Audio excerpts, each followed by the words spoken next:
Hi and hello. No, uy guys, subscribe on my YouTube channel Sanrio TV.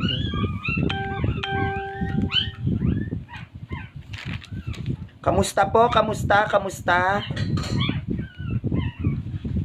po kayong lahat?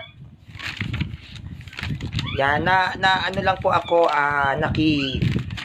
nakihiram ng cellphone para makapag live kasi naglatag po ako kasama ng best friend ko, no, si Kuya Jepoy, sa Bring It On, no? At ang naging topic namin ay history. Paano na compiled ang Old Testament at ang New Testament. At maayos at naging matagumpay naman ang ating presentation, no? Kung gusto niyo pong mapanood yung kabuuan ng presentations pagdating sa compilations of Bible, kung paano sino ang nag-compile ng Old Testament and New Testament, mapapanood nyo po yan sa YouTube channel ko, Sanrio TV. No? Shoutout po kay Tatay Bong F. Pinla, kay Mami Miraflor Jimenez Casino, kay Ate Richel Ansandro, shoutout po. Ang paksa natin ngayon ay patungkol sa pagiging sugo ni Felix Manalo. At kung saan nagmula ang pangalan kung saan nagmula pagiging sugo ni Felix Manalo at kung anghel ba si Felix Manalo. Di ba? Sinasabi nila si Felix Manalo ay isang anghel at isa siyang sugo. So yon ang ating tatalakayin. Biblical. Gagamit tayo ng Bible kung talaga bang sugo siya, no? Sana all sugo. Meron paksa na merong gaganapin yata, no, na live presentation sa Russia TV si Alexander Santos. Mga kapanalig ko, wag po nating suportahan. Kasi ang kanyang magiging presentations doon, babasusin niya po yung mga kaparian. Wala po tayong mapapala doon. So, magkakaroon po ako ng presentations regarding sa history ng Sabat. No? History ng Sabat, tatalakayin po natin yan. Kasaysayan at ayon din sa Biblia kung doon sa Bring It On Dialogue. No, kung i-check nyo yung Facebook account ko, nandiyan po nakashare sa timeline ko yung Bring It On. Mag-like po kayo doon, mag-follow kayo mga kapanalig. Dahil magkakaroon po ako ng weekly live presentation sa Bring It On Dialogue. No, doon po sa platform na yon. Sa pagkakaalam ko po, doon po lalaban si Father Darwin sa May 22 laban kay Pastor Ray Ann Fuentes. Ang alam ko, ang paksa yata nila Secret Images, mga ribulto. So doon po siya lalaban. So syempre mas maganda kung makapag-like, no, doon sa Bring It On Dialogue para nagpa-pop up na yung notif if ever may mga Katoliko na maglalatag ng doktrina at aral. Pero ako po, doon po sa Bring It On Dialogue, ang presentation ko po doon, kasaysayan at Biblia ang gagamitin ko. Wag po nating tangkilikin ang Russia TV. No, kasi nag-aano doon si Alexander Santos. Kung titignan nyo po yung presentation niya Monday tsaka Tuesday ata, ang topic niya paring bastos ata yung caption nakalagay doon, which is mali. No, makakarinig lang kayo ng mga hindi naman aral. Kasi umamin mismo yan si Alexander Santos na siya ay hindi aral at walang alam sa kasaysayan. So bakit tayo makikinig at manonood doon sa nagsasalita na hindi naman pala nag-aral, na hindi naman pala nagsuri, 'di ba? Magtuturo ka sa mga tao na hindi ka naman pala nag-aaral. Paano nangyari 'yun? Shoutout po, no, kay Kuya Rico Aguilar Vitales, kay Kuya Ilonggo Dinomaan Channel, kay Mami Gloria Soroan. No, sino pa ba to? Kay Kuya Jerry, shoutout po, God bless sa ating lahat. Kay Kuya Rodel Rodelo Ilustrismo Orongan from Caloocan City, Manila. Kay Kuya Elmar Hitans Pison, shout out po. Kay Kuya Oliver Catol Geturuelas, shout out po. Kay Pablo Escobar, shout out po. Kay Mami Ongko Pamela Dadiva, say Mami, shout out po. Opo, talagang hindi talaga maganda ang mga content talaga ni Alexander Santos, no? Lagi niyang pinepersonal ang mga kaparian. Kay Kuya Leo Calambas ng Tanay Rizal, kay Tatay Julio Valiente, at shoutout din po sa pamilya ng San Pascual, shoutout po. Kay Tatay Cuniberto Retarino, no, shoutout po sa inyo. Mabuhay po tayong lahat. Kay Mami Arian Lopez Araneta, sabi niya, proud ako sa iyo. Meron daw pong mga member ng LGBT na marunong mag-depend ng faith ng Catholic. Hindi lang kabaklaan ang alam, kundi ang nag-aaral ng mga bagay na pang-espiritual. Salamat, Mami Arian Lopez Araneta. Shoutout po kay Ate Charity Garcia de Jesus. Actually, naglalakas loob lang talaga ako na ipaglaban ang simbahan kahit ako ay isang LGBTQ, kasi hinihimok ko yung mga LGBTQ na katulad ko na magsuri ng simbahan. Kesa sila ay malunod, no, dyan kakarampa dyan sa labas, bakit hindi na lang nila ubusin ang kanilang oras bilang isang LGBTQ sa pagsusuri ng aral? Diba? Kahit na sila ay LGBTQ, at least sa pamamaraan ng pagsusuri sa doktrina ng simbahan, malalayo pa sila sa kasalanan. Ang nagpaparumi sa tao ay kasalanan, hindi naman yung pagiging LGBTQ namin. So, kailangan nilang talikuran yung mga maling gawi, yung mga masasamang gawi. At matatalikuran nila yan kung sila ay mag-aaral ng doktrina ng ating simbahan. Shoutout po kay Tatay Jose Deo Cariza Jr., no? Kaya nga po hinihimo ko ang lahat ng LGBTQ, no? At ako ay isa sa mga tumatayo sa simbahan na huwag kayong matakot mag-aral at magsalita at ikalat ang mabuting balita. Kung meron mang nagtataas ng kilay sa mga katulad natin, katoliko o hindi katoliko, hayaan lang natin sila. Kasi kung ang goal mo lang naman is to preach and to teach, wala namang masama doon.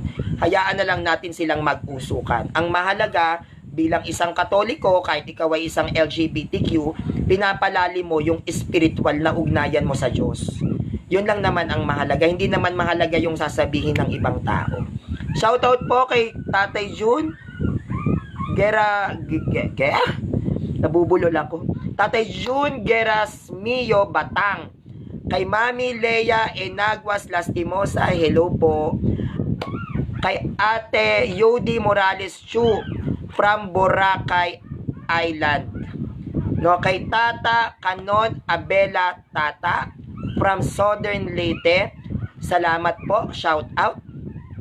Sabi ni Alex Lu, baguhin mo ang sarili mo. Anong gagawin ko sa sarili ko? Magiging alien ako, no? Huwag ka masyadong masaktan, hindi pa ako nagsisimula sa presentation, no? At saka ka na umiyak kapag naglatag na ako. Baka bukas ang talakayin natin ay Assumption of Mary. Mag-a-Assumption of Mary tayo, ilalatag natin ito sa mga dragon na pugot na protestante. Shoutout po kay Ate Jenny Mauricio, no? Salamat po. Magsisimula na po tayo ng ating talakayan. Ang una nating pag-uusapan dito, anghel ba si Felix Manalo? Hindi po ba ang stand ng Iglesia ni Cristo na anghel si Felix Manalo? Siya nga po ba talaga ay isang anghel? No? Siya nga po ba talaga ay matatawag na anghel? Ngayon, isa sa aral ng Iglesia ni Cristo 1914, no, na si Felix Manalo daw po, siya daw po ay isang anghel, no? Si Felix Manalo Isagun ay isa daw pong anghel. At ito mismo ay ayon sa doktrina ng Iglesia ni Cristo, natatag ni Felix Manalo, na si Felix Manalo Isagun ay isa sa 4 na anghel mula sa malayong silangan. Pero correction, hindi po malayong silangan ang binanggit sa Bible. Silangan lang. No? Hindi ko alam sa nila kinuha ang malayong silangan. Sa original compiled Bible, east ang nakalagay, hindi po far east. Hindi ko alam bakit naging far east to. At yung pagpapatibay ng doktrina ng Iglesia ni Cristo, no, na si Felix Manalo daw ay isang anghel, ito ay binigyan nila ako ng sitas. Nilatagan nila ako ng sitas na si Felix Manalo daw ang tinutukoy dito. So, ano tong sitas na ito? Ito ay mababasa sa Pahayag 7 verse 1 to 3. Ang sabi sa Pahayag 7 verse 1 to 3, pagkatapos ng mga bagay na to, nakita ko ang apat na anghel na nakatayo sa apat na sulok ng lupa. Pinipigil nila ang apat na hangin ng lupa upang walang hanging makaihip sa lupa o sa dagat o sa anumang punong kahoy. At nakita ko ang isa pang anghel na pumapaitaas mula sa sinisilangan ng araw. Nasa kanya ang tatak ng buhay ng Diyos. Siya ay sumigaw ng isang malakas na tinig at nagsalita. Sa apat na anghel na binigyan ng kapangyarihan upang saktan ang lupa at ang dagat. Sabi ng anghel sa kanila, huwag niyong saktan ang lupa at ang dagat o ang mga punong kahoy hanggat hindi namin natatatakan sa noo ang mga alipin ng Diyos. So dito sa Pahayag 7 verse 1 to 3, may binanggit ditong apat na anghel. At yung apat na anghel daw na binanggit sa Pahayag 7 verse 1 to 3, yan daw ay si Felix Manalo. Isa daw siya sa mga anghel. Kaya ang doktrina ng INC na tatag ni Manalo ay si Felix Manalo daw ay isang anghel. Dahil siya daw ay mababasa sa Pahayag 7 verse 1 to 3. No? Siya daw po ay mababasa. Now, ayon po sa aklat ng Pahayag, itong aklat ng Pahayag ay sulat, no, ni Apostol Juan. No, ito ay sinulat niya nung siya ay ipinitapon, no, ng mga pagano ni Nero sa Ilang, sa bayan ng Ilang.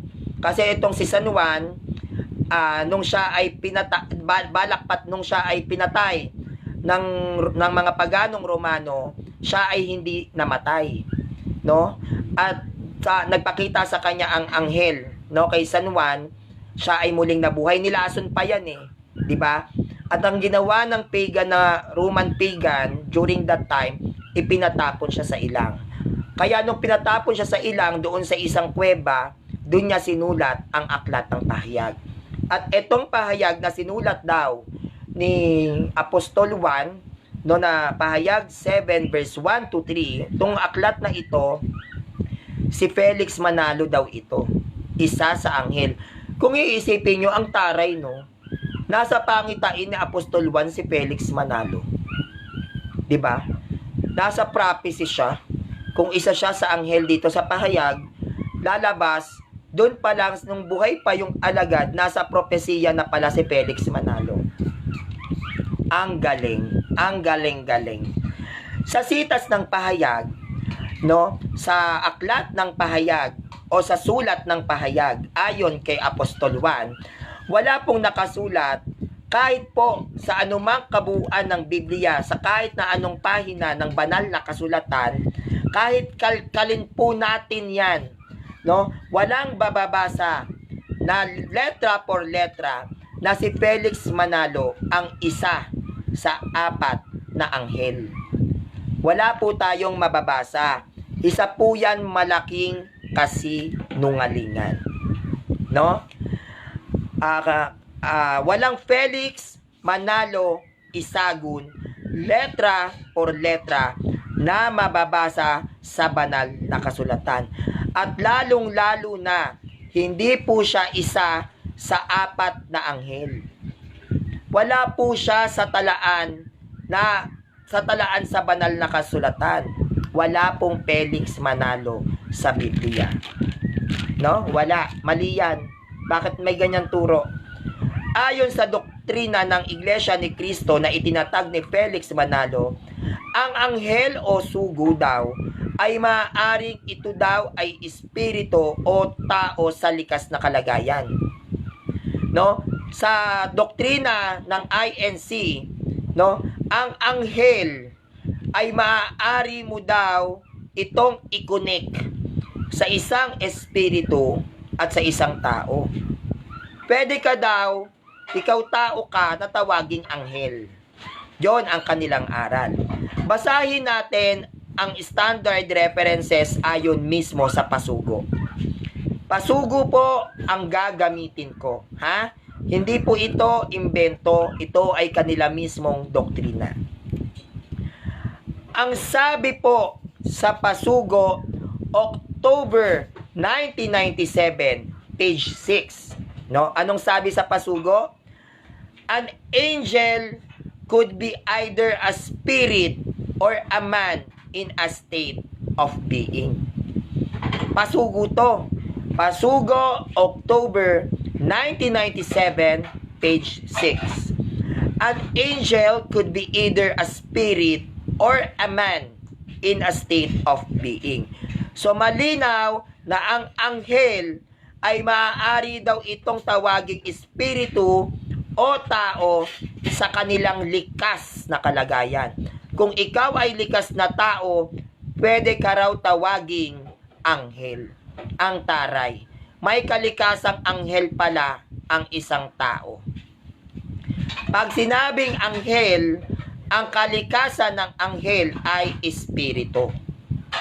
Ang kalikasan ng anghel ay divine. Yan ay banal.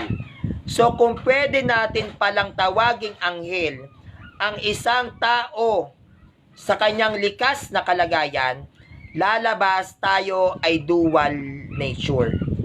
Tayo ay may kalikasang tao, no, at tayo rin ay may kalikasang espiritu. At tayo rin ay may kalikasang divinity, banal, matuwid. So malina naman ang pangunawa na kanilang ginamit sa kanilang pagtuturo. Hindi po pwede na magkaroon ng kalikasang anghel ang isang tao, because we, human being na nabubuhay sa oras na to, hindi po tayo espiritu.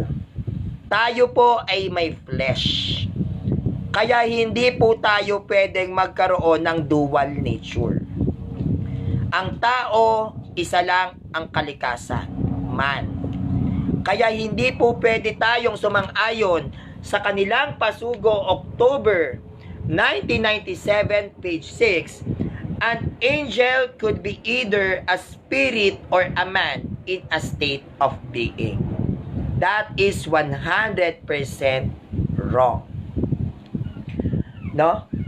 Kaya malinaw ayon sa Iglesia ni Cristo na itinatag ni Felix Manalo, ang anghel o sugo daw either isang espiritu o tao sa kalagayan.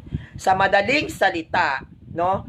Kung isa kang espiritu sa isang likas na kalagayan, ikaw ay sinugo, ikaw daw ay matatawag na isang anghel. At kung ikaw naman ay isang tao at ang kalikasan mo o ang likas na kalagayan mo ay isang tao katulad ni Felix Manalo na isinugo daw, ikaw ay magiging taong anghel. Angel man ka. Wow, hanip. May taong anghel? Wala pa akong nabasa sa Biblia na may taong anghel. Wala po talaga akong nabasa. Kasi kung may taong anghel, ibig sabihin, may taong anghel sa langit. Kasi sa langit, may tao. 'Di ba? May tao sa langit. Sino yung mga taong yan? Si Elias. 'Di ba? Si Elias ay inakyat sa langit, hindi siya dumaan sa kamatayan. Si Enoch ay umakyat sa langit, hindi rin dumaan sa kamatayan. Si Kristo ay naging tao na buhay na maguli, glorified body, bit-bit ang kanyang katawan. Umakyat sa langit, may tao sa langit. Pero wala akong nakitang taong anghel na umakyat sa langit. Wala akong nakita. Kasi kung may taong anghel, lalabas, may anghel na tao doon sa langit. Kasi ang anghel ay dapat sa langit. Hindi siya dapat sa tao. Anghel nga eh. 'Di ba? So kung may taong anghel, lalabas, merong anghel sa langit na tao, which is wrong. That is wrong. Wrong interpretation, wrong analysis, wrong understanding. That is wrong. Okay. Kung papansinin natin ang mga aral at nakasulat sa banal na kasulatan, sa dami ng mga sinugong tao, ang Diyos katulad ni Moises, walang mababasa ni isang talata sa banal na kasulatan, no? Na merong tinawag na taong anghel o sila ay mga anghel, no? Wala. Maging si Moises, kaibigan mismo ng Ama, hindi siya sinabihang anghel. Ang mga propeta sa Old Testament, never sinabi ng Panginoon na sila ay pwede ring tawaging anghel. Dahil hindi pwede na gamitin na tuwirang pantukoy na ang isang tao ay dapat tawaging anghel. Walang ganon.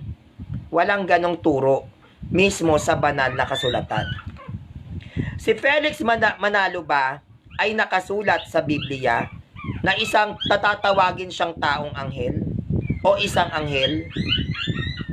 Yes or no mga iglesia ni Cristo dito na nag-iiyakan? Si Felix Manalo ba, meron ba tayong mababasa na siya ay tatawaging taong anghel o isang anghel? Si Felix Manalo ba, o kahit wag na si Felix Manalo, meron ba tayong mababasa sa Biblia na merong taong anghel na nag-exist? Para ito ay gawin ninyo na pantukoy sa inyong mga sarili. Sabi nga ni Kuya Jun Gerasmio Batang, ang anghel ay hindi nag-aasawa at hindi namamatay. No, sa Lucas 20 verse 34 to 36. Sabi ni Kuya Jun Gerasimo Batang, isang Katoliko, walang anghel na namamatay at walang anghel na nag-aasawa. Walang espiritong mag-asawa. No? Walang espiritong mag-asawa. Kaya hindi tayo pwedeng ihambing sa mga anghel because the angels are spirit. Tayo po ay tao. Wag po tayong ambisyosa. No, wag tayong ambisyosa. Ayon po sa doktrina ng tatag ni Felix Manalo, which is ang INC, dito po gagamit po ulit ako ng standard references. Ang standard references na gagamitin ko, itong Pasugo, May to June 1983, page 18. Pasugo po ang ating gagamitin. Ang sabi sa kanilang Pasugo, May-June 1983, page 18, the word angel is the name of a function, not of a nature, for they are called angels when they are sent. I repeat, Pasugo, May to June 1983, page 18. The word angel is the name of a function, not of a nature, for they are called angels when they are sent. So malinaw po, ayon sa Pasugo ng Iglesia ni Cristo, natatag ni Felix Manalo. Shoutout po kay Kuya Ramram sa inyo. Shoutout po. Opo, Kuya Ramram, sila ay mga ambisyosa. No? Ayon sa Pasugo ni Felix Manalo, no, ang salitang anghel daw ay hindi daw tumutukoy sa nature. Ang salitang anghel sa kanila ay hindi daw tumutukoy sa kalikasan, kundi ito daw ay tumutukoy sa isang function, no? So sa naging statement ng Pasugo sa page 19, 1983, ang sabi, for they are called angels when they are sent. No? So malinaw at sa madaling salita, ang aral ng Iglesia ni Cristo na tatag ni Felix Manalo na kapag ikaw daw ay sinugo at meron kang ginampanan na isang tungkulin bilang isang sugo, doon mo palang daw masasabi na ikaw ay isang taong anghel o anghel. Either ikaw man ay isang espiritu o ikaw man ay isang tao sa likas na kalagayan. No? Kapag may ginampanan ka daw na isang tungkulin bilang sugo, doon ka palang tatawagin na ikaw ay isang taong anghel o isang anghel, ikaw man ay espiritu o isang tao sa likas na kalagayan. No? Yan ang isa sa nakakalokang aral ng INC. Diyan po ako nawindang. At nung nabasa ko itong pasugo na ito, tumambling po ako mula rito sa bahay ko hanggang EDSA. No, tumambling-tambling talaga ako na ang sabi ng pasugo, May to June 1983, page 18, the word angel is the name of a function, not of a nature, for they are called angels when they are sent. No? So malinaw, no? Ito ay isang function. Ayon sa aral ng kanilang kinaaaniban, ang anghel ay walang pakpak. Wala daw pakpak ang isang anghel. No? Matatawag na isang wala daw pakpak ang isang anghel dahil si Felix Manalo daw ay walang pakpak. Kaya siya daw ay maaaring matawag na anghel. No? Wala palang pakpak ang anghel. Hindi ako na-inform. Shoutout po kay Kuya Jerry Rublica. No? Ang sabi, Felix ang anghel na may anghit. Ay, grabe ito. Ang baho naman nung anghit na yan. No? So, ang anghel daw ay walang pakpak dahil itong si Felix Manalo, siya daw ay isang anghel. Kaya ang doktrina nila, ang anghel ay walang pakpak. Buti pa ang manok may pakpak, no? Sana all naging anghel. Ang anghel daw na itinuturo ng Roman Catholic Church ay may pakpak. At ito daw ay katuruan ng mga pagano. May tinuturo daw ang Roman Catholic Church na may pakpak. Pero papasok mo yung aso, nag-iiyakan yung... No?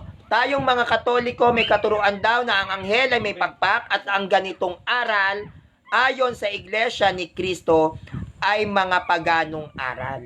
Dahil wala nga daw pakpak ang anghel. Kasi nga, si Felix Manalo ay walang pakpak. Sana all walang pakpak na anghel, di ba? So ano ba ang sinasabi ng Biblia ayon sa anghel? Ano ba ang stand ng Roman Catholic Church pagdating sa anghel? Ayon sa pasugo, ang salitang anghel ay hindi nature. Sa nilatag ko sa inyo kanina, no? Hindi daw ito kalikasan. Sa madaling salita, hindi siya living beings. Siya ay merong likas na kalagayan. Dahil ang ginamit ng pasugo nila ay salitang function. So pag sinabing function, ito ay may likas na kalagayan. So meaning to say, ang anghel sa turo at doktrina, no, ng INC 1914, ito ay isang titulo na pwede nilang igawad sa isang tao o espiritu para tawagin na sugo ng Diyos. Isa lamang itong titulo, no? Para tawagin na ang sugo daw ng Diyos ay isang anghel. Maglalatag tayo ngayon ng sitas. Shoutout po kay Tatay Roman Katap at kay Kuya Jerry Rublica. Sabi ni Kuya Jerry Rublica, patawa ang mga INC. Si Felix, anghel, tapos si Jesus, tao lang. Mas mataas pa si Felix kay Jesus. Di wow. Opo, Kuya Jerry Rublica, siya daw po ay isang anghel na walang pakpak. sana all anghel. Shout out kay Kuya Randy A. Untal. Sanrio, may tanong ako, sino ang kinikilala ng Diyos ng mga sulpot na iglesia ni Kristo? Ang ama lang. Ang ama lang ang Diyos nila, kaya sila ay mga Pariseyo. Ang ama lang ang kanilang kinikilalang Diyos, hindi si Kristo, kaya sila po yung mga Hudyo na nagpapako kay Kristo. Dahil yung nagpapako kay Kristo ay mga Hudyo na ang kinikilala lang ang Diyos, na ang kinikilalang Diyos lang nila ay ang Ama. Kaya ang kanilang pinagmulan at ang kanilang lahi ay lahi ng mga Hudyo na nagpapatay kay Kristo. Shout out po kay Mami Atit at Sir Bakaron. Hindi po Diyos ng INC si Kristo. Sa kanila, siya ay isang tao. Taong umakyat sa langit, literal na tao. No? Kaya may tao sa langit. No, 'yun ang kaya ang Diyos nila ang Ama lang. Kagaya po ng Diyos ng mga Pariseyo, ng mga Hudyo na nagpapatay kay Kristo. Shout out po kay Mami Helen Pawa. Shout out din po kay Rovel at Taps. Hi, shout out sa inyo. So dito na tayo sa Bible. Hebreo 2 verse 7.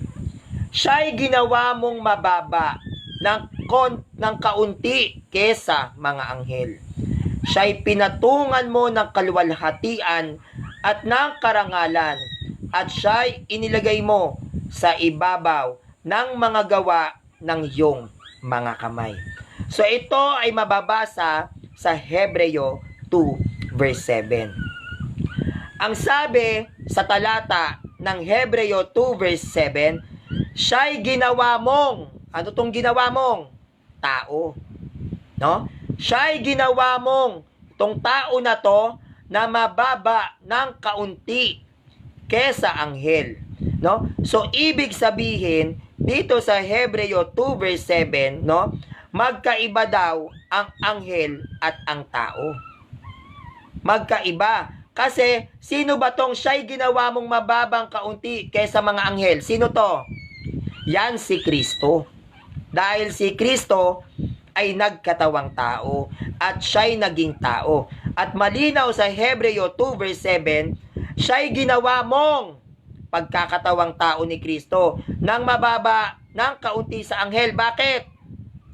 Dahil si Kristo ay isang tao. Ang tao ay mababa sa anghel. Kaya hindi mo pwedeng sabihin sa sarili mo na ikaw ay isang anghel.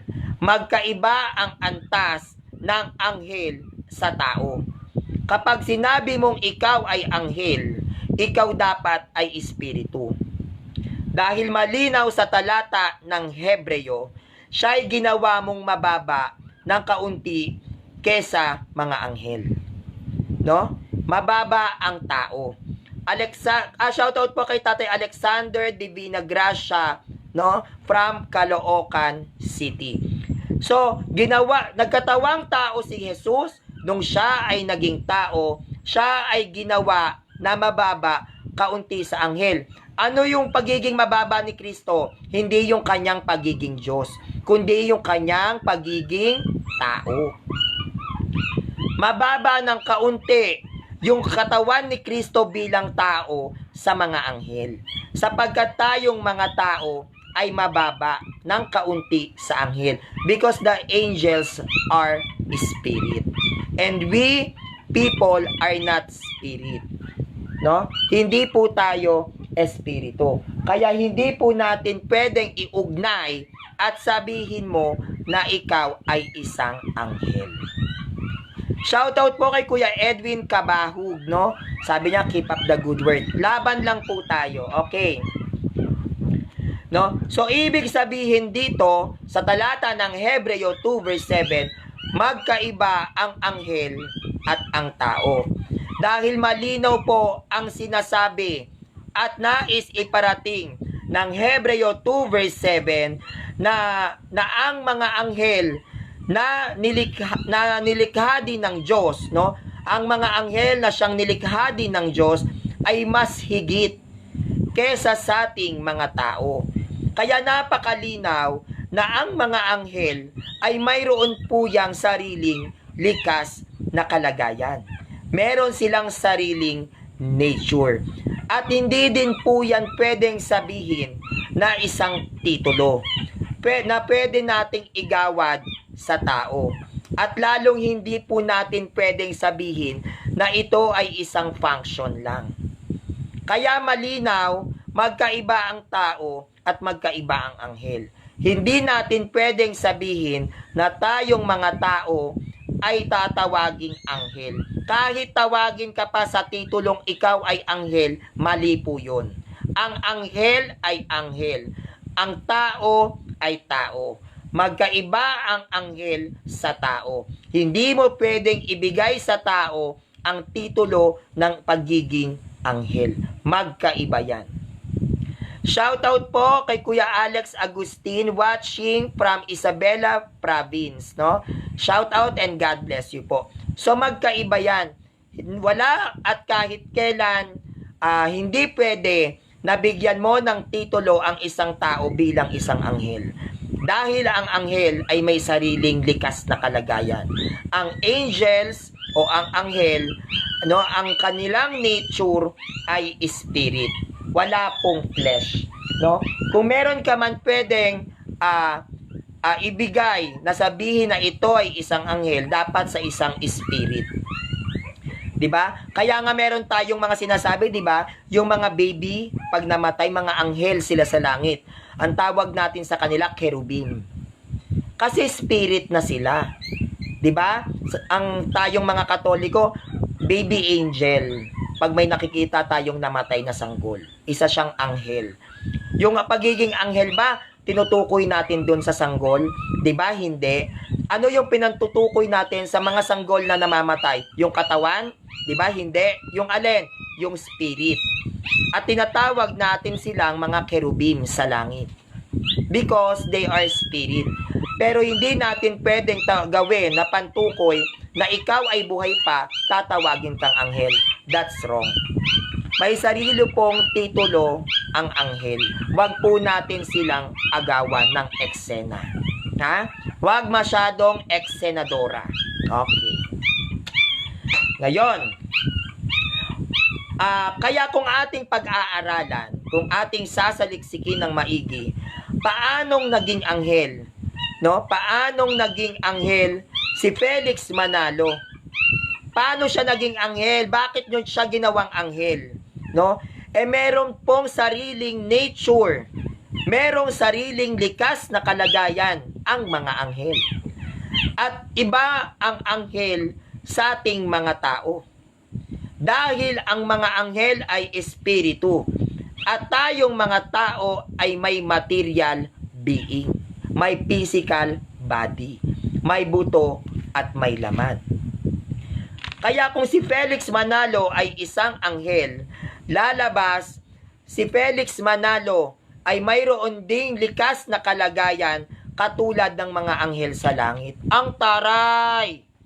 Dual nature si Felix Manalo. Kinabog si Kristo. Si Kristo tao lang.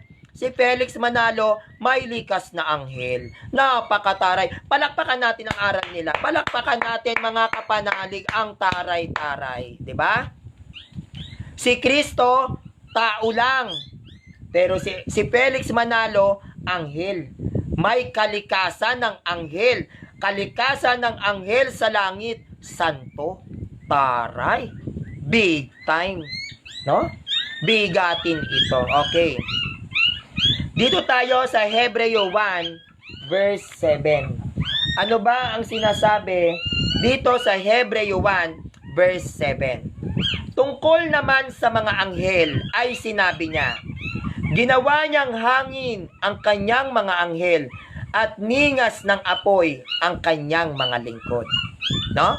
Malinaw sa Hebreo 1 verse 7, tungkol naman sa mga anghel ay sinabi niya, ginawa niyang hangin ang mga anghel at ningas ng apoy ang kanyang mga lingkod. So malinaw, sa talata ng Hebreo, ginawa o nilalang ng Diyos ang mga anghel, ang kanyang mga anghel bilang hangin at bilang espiritu. Nilikha ng Diyos ang mga anghel bilang hangin at bilang espiritu. Paano ba nilikha si Felix Manalo? Sa hangin siya nilikha? Ang pagiging tao ba ni Felix Manalo ay mula sa hangin? Ay, big time, iba? Iba ito. Ang sabi sa Hebreo 1 verse 7, tungkol naman sa mga anghel ay sinabi niya, ginawa niyang hangin ang kanyang mga anghel. Tayong mga tao ay mula sa alabok at babalik sa alabok. Hindi pala tao si Felix Manalo. No? Siya pala ay mula sa hangin. Siya pala ay mula sa espiritu. Ay, iba. Iba pala. Kakaiba. No? Siya lang ang nakilala kong tao na mula sa hangin. Siya lang ang kilala kong tao na mula sa espiritu. Doon siya nilalang ng Diyos. Ibang klase ito.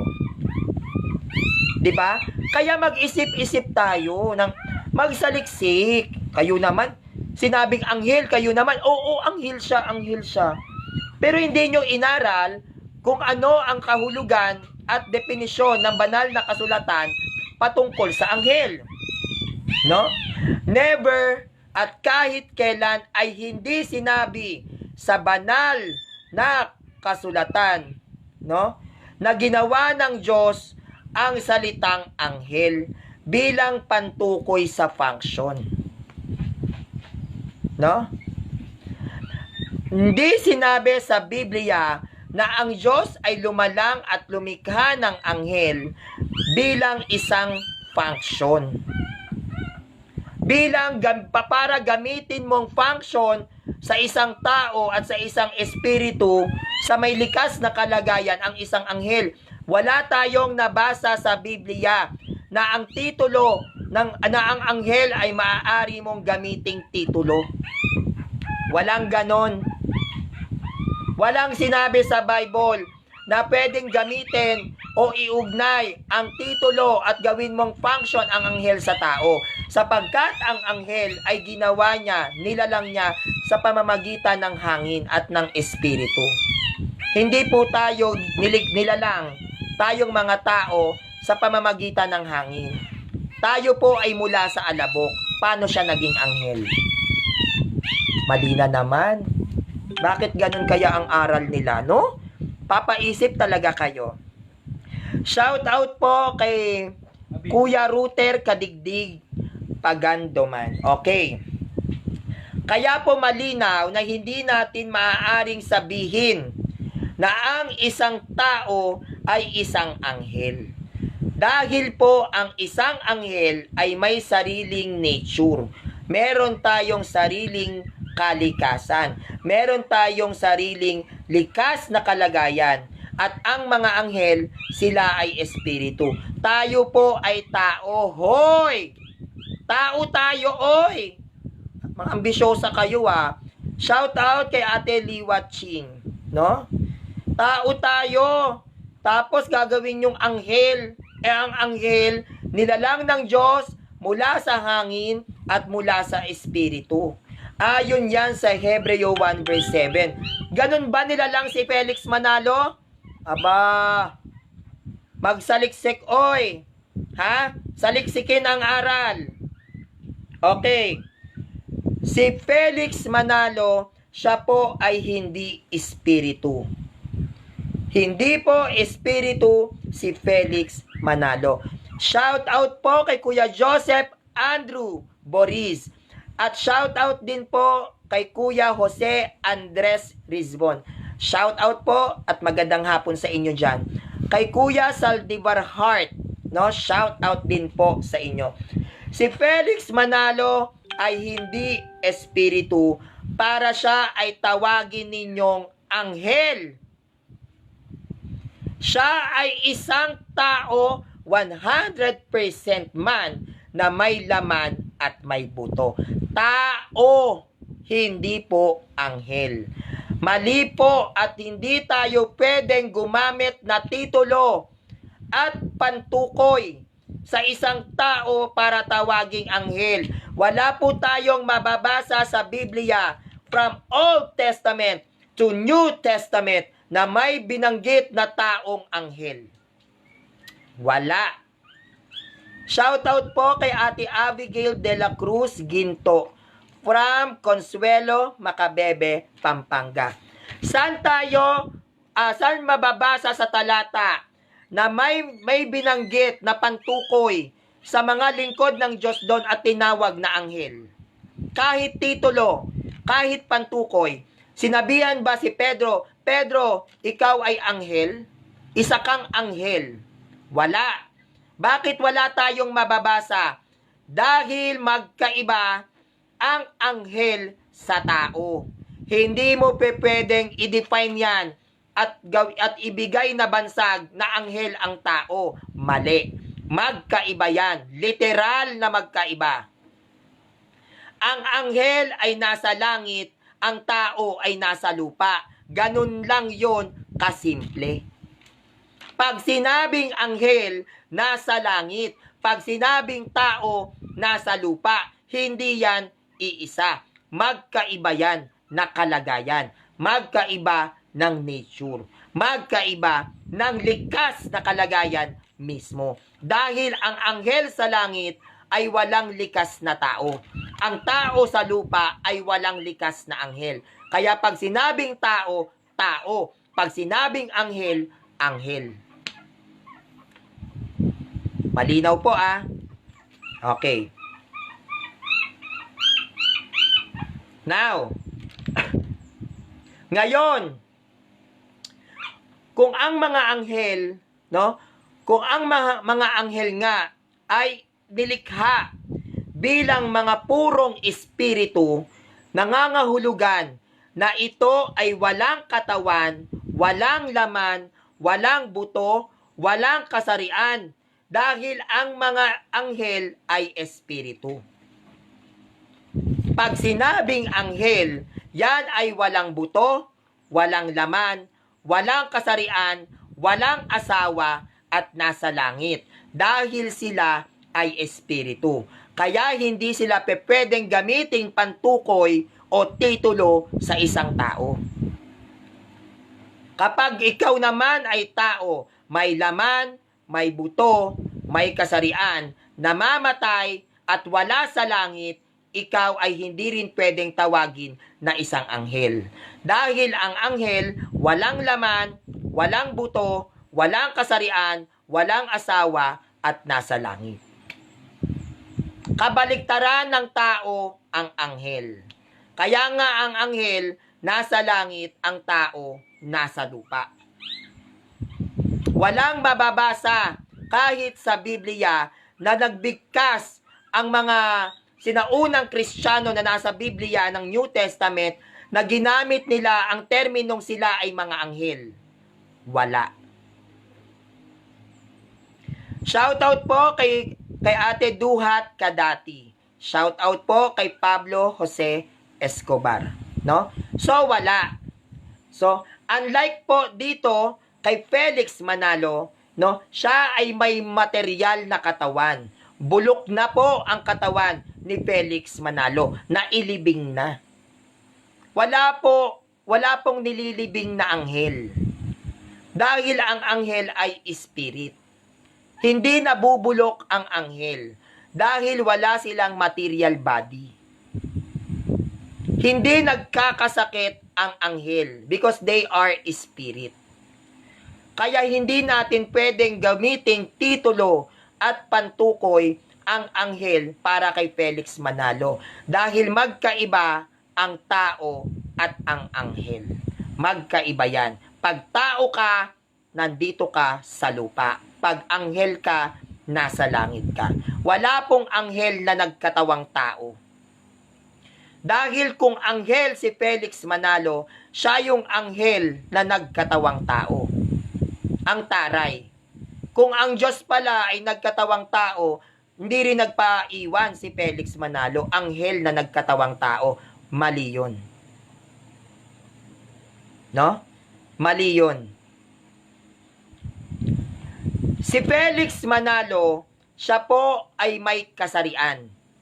Si Felix Manalo, siya ay may mga anak. Si Felix Manalo, no, ay may mga ay isang tao. Ang mga anghel ay walang kasarian, kaya hindi siya pwedeng tawagin na anghel si Felix Manalo. Dahil wala ngang kasarian ang mga anghel.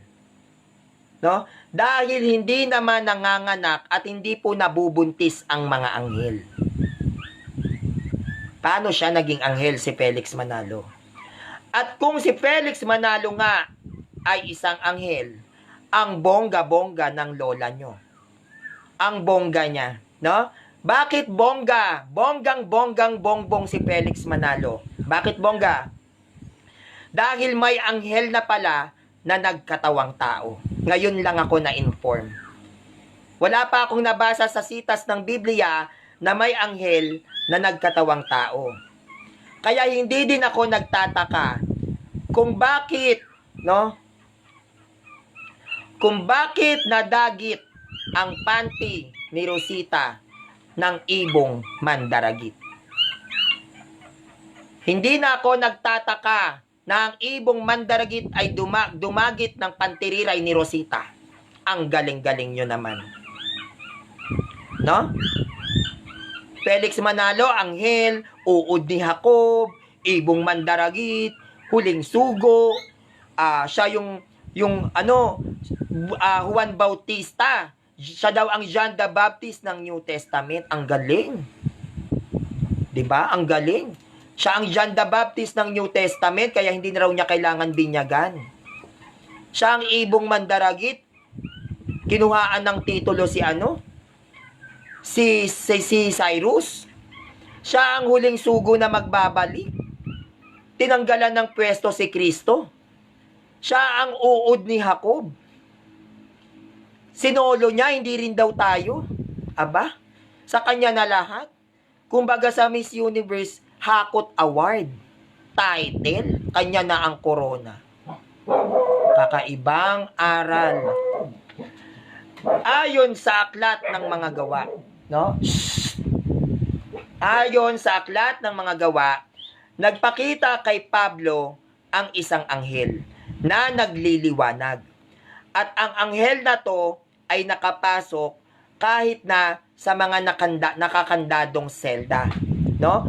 Merong tayong mababasa sa aklat ng mga gawa na ang anghel ay literal na nagpakita kay San Pablo, no? Yung nagpakita tong anghel na to, siya ay nagniningning, nagliliwanag, at siya ay nakakatagos sa mga dingding at sa mga selda, no? Kinausap siya kinausap niya si San Pablo. So, itong apparition na to ng anghel na ito kay San Pablo, no, ay nagpapakita na pag sinabing anghel, ito ay espiritu. Siya ay hindi sakop ng law of nature, even sa space at sa time. Hindi siya sakop sa batas ng kalikasan, even sa space at sa time.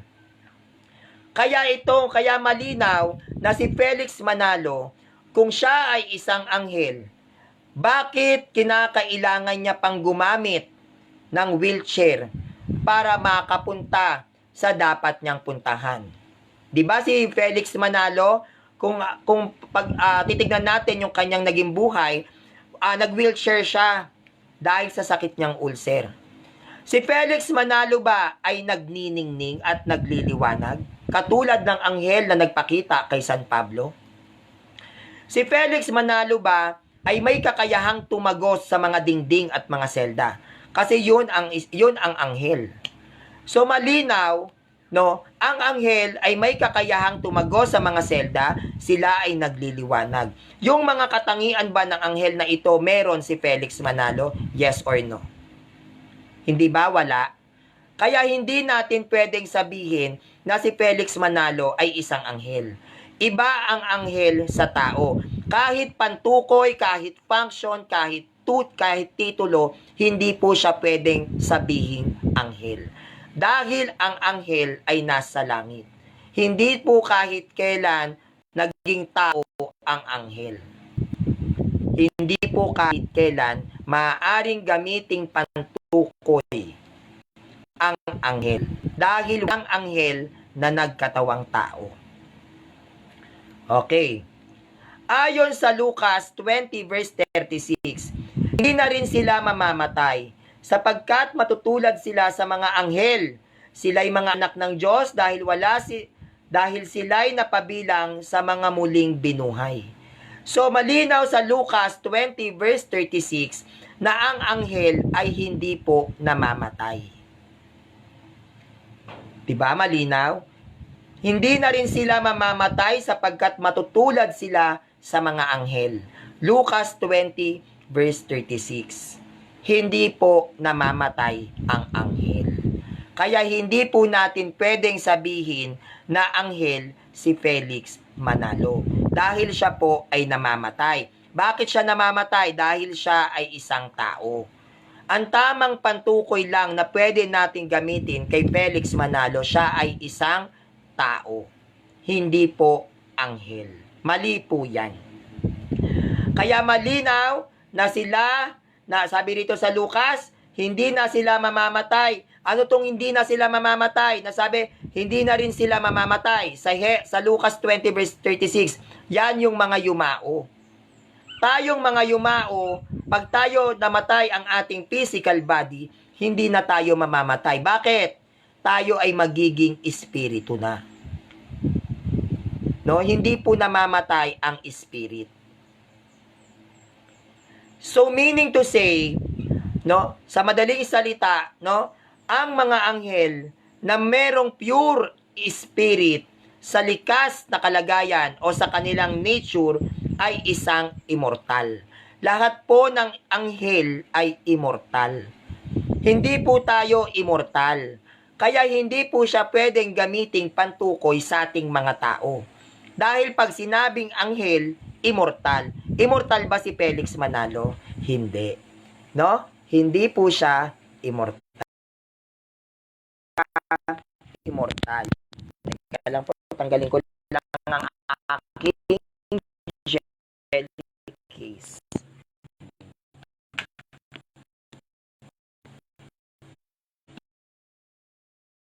Ito lang ako na charger. No? Kaya ang anghel, sila po ay mga immortal. Immortal ang anghel ha.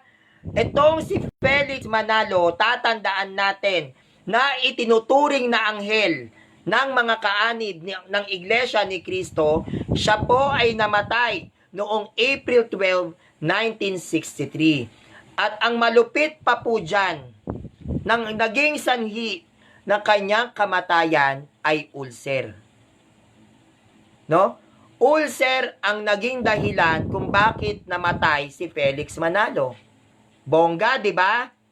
Napakabongga. Ang isang anghel na walang pakpak namatay dahil sa ulcer. May anghel pala na namamatay sa ulcer. May sikmura pala ang anghel. Kumakain ang anghel. Nagugutom ang anghel. Ang espiritu pala ay nagugutom. May panlasa, nawi-wheelchair, nagpapadoktor. Kaya magkaiba po, I repeat, ang anghel sa tao. No? Magkaiba ang anghel sa tao.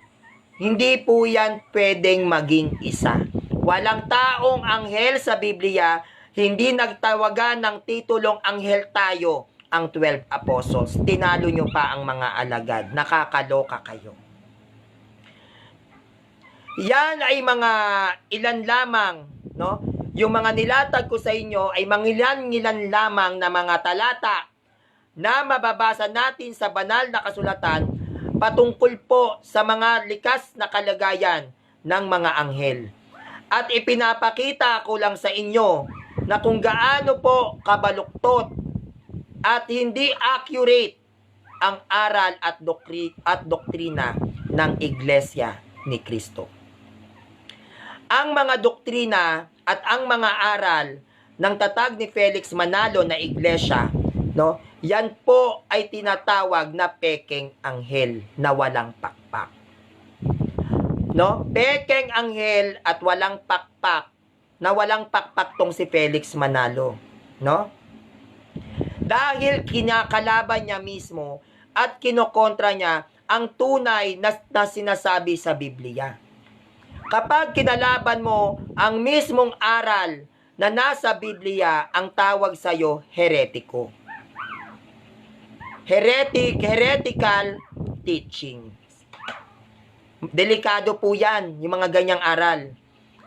Ang anghel ay anghel. Bakit? Spirit. Ang tao ay tao. Bakit? May flesh. Ang anghel nasa langit, wala dito sa lupa. Ang tao nasa lupa, wala doon sa langit. Magkaiba ang kanilang kinalalagyan. Walang anghel na nagkatawang tao at walang mababasa sa Biblia na tayong mga tao ay pwedeng magtawagan ng mga anghel. That's wrong. False teachings, heretical teachings. Delikado ang ganitong pagtuturo. Now, ang mga doktrina at aral ng Iglesia ni Kristo na tatag ni Felix Manalo, no? Yan po ay isang malaking mali at heretiko.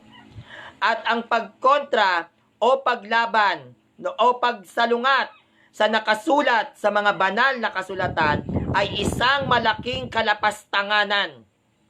Lapastangan ka, isang malaking kalapastanganan sa Diyos. Ang balubaluktutin mo ang banal na kasulatan.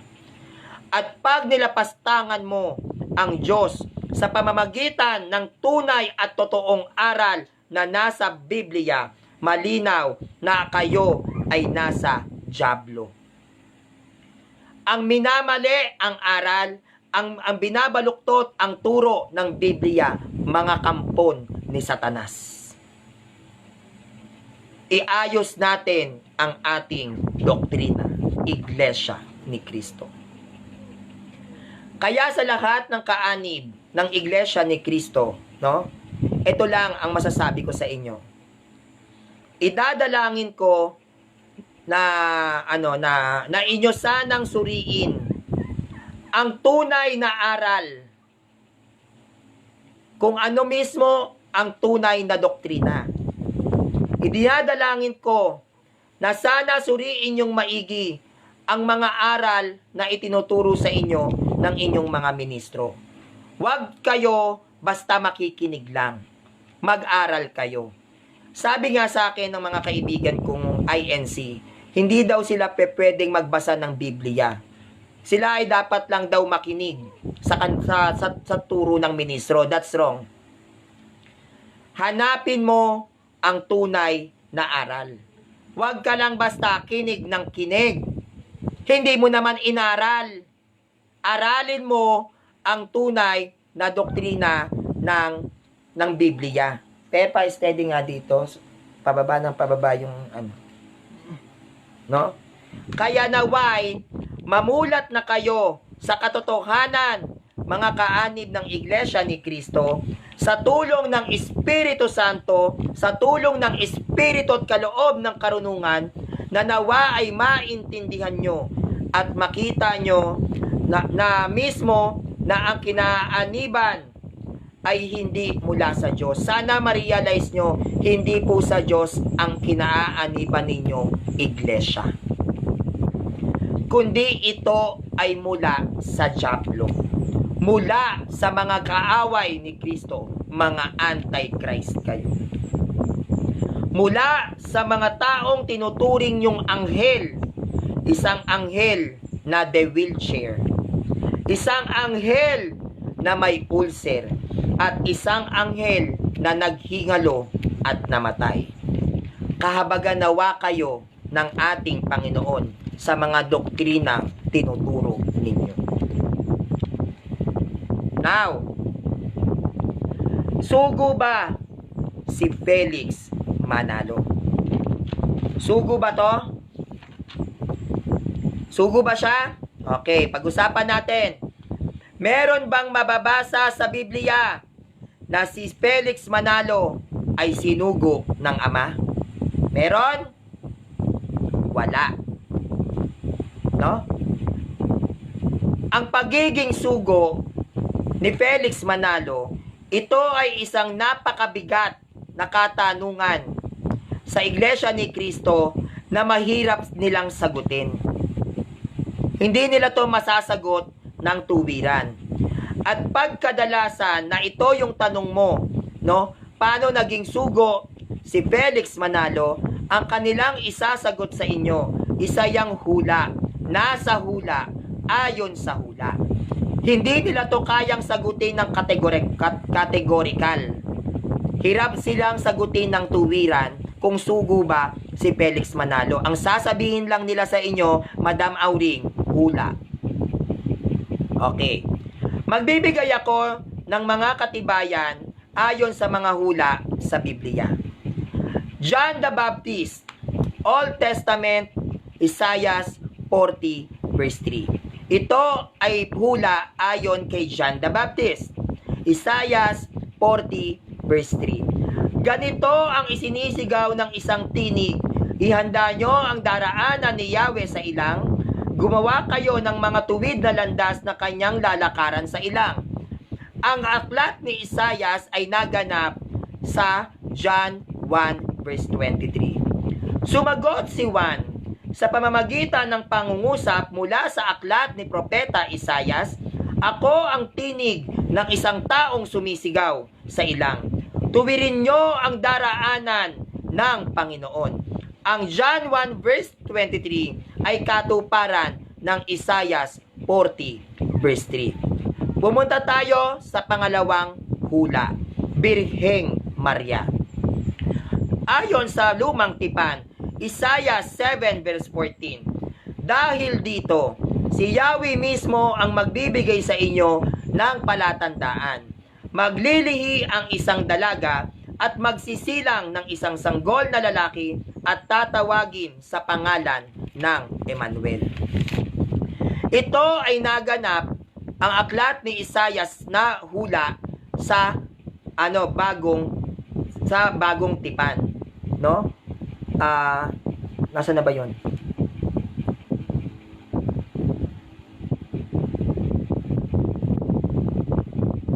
Ito ay mababasa natin sa bagong tipan. Na si Maria ay maglilihi lalang ng Espiritu Santo at magsisilang ng isang sanggol at tatawagin nating Emmanuel, no? Tatawagin siyang Emmanuel. Yan po ay natupad sa bagong tipan. Dito naman tayo sa katuparan, sa hula pagdating naman sa anak ni Maria, Panginoong Hesukristo. Old Testament, Isaiah 61 verse 1 to 3. Ang Espiritu ng Panginoong Yahweh ay sumasa akin sapagkat ako'y kanyang hinirang. Sinugo niya ako upang dalhin ang mabuting balita sa mga inaapi, upang pagalingin ang mga sugatang puso, upang ipahayag sa mga bulag at sa mga bilanggo na sila'y lalaya. Ay bihag. Upang ipahayag sa mga bihag at sa mga bilanggo na sila'y lalaya. Sinugo niya ako upang ipahayag na darating na ang panahon ng pagliligtas ni Yahweh at ang paghihiganti ng Diyos laban sa kanyang mga kaaway. Sinugo niya ako upang aliwin ang mga nagduduksa, upang pasayahin ang mga tumatangi sa Sion, kaligayaan sa halip na bigyan ng kapighatian, awit ng kagalakan sa halip na kalungkutan. Matutulad sila sa mga punong itinatanim ni Yahweh na ginagawa kung ano ang makatwiran at maluwalhati ang Diyos dahil sa kanilang ginawa. Itong Isaiah 61 verse 1 to 3 ay natupad sa bagong tipan. New Testament, Lucas 4 verse 16 to 20. Siya ay pumunta sa Nazaret, ang lugar na kinalakihan niya. Ayon sa kanyang kinaugalian, siya ay pumasok sa sinagoga sa araw ng Sabat. Siya ay tumayo upang bumasa. Ibinigay sa kanya ang nakabalumbong aklat. natagpuan niya ang bahagi na ganito ang nasusulat. Ang Espiritu ng Panginoon ay sumasa akin dahil pinahiran niya ako upang ipahayag ang Ebanghelyo sa mga dukha. Sinugo niya ako upang pagalingin ang mga sugatang puso. Sinugo niya ako upang ipangaral ang kalayaan sa mga bihag at ang pananauli ng paningin sa mga bulag. Sinugo niya ako upang palayain ang mga inaapi. Sinugo niya ako upang ipangaral ang katanggap-tanggap na taon ng Panginoon. Nang mabalumbon na ang aklat, ibinigay ito ni Jesus sa tagapaglingkod sa templo at umupo. Ang mga mata ng lahat ng mga nasa loob ng sinagoga ay nakatuon sa kanya. No? So bakit ko ito inilalatag sa inyo? Yung mga naging katuparan ng propesiya sa lumang tipan at bagong tipan. Ano ang koneksyon nito sa pagiging sugo ni Felix Manalo? Meron akong tanong sa mga kaanib ng Iglesia ni Cristo. No? Ayon sa Iglesia ni Cristo na tatag ni Felix Manalo, no, na si Felix Manalo daw ang nasa propesiya ng Isaias 46 verse 3. No? Kapag sinabi nyo, paano naging sugo si Felix Manalo? Sasagot sila ng hula. At sang hula ito, ang sasabihin sa inyo, Isaias 46 verse 3. Ngayon, ano itong Isaias 46 verse 3? Makinig kayo sa akin, lahi ni Jacob. Kayong nalabi sa bayan ng Israel. Kayo'y maalagaan ko mula sa inyong pagsilang. Kung si Felix Manalo ang nasa Isaias 46 verse 3, saan mababasa si Felix Manalo sa bagong tipan?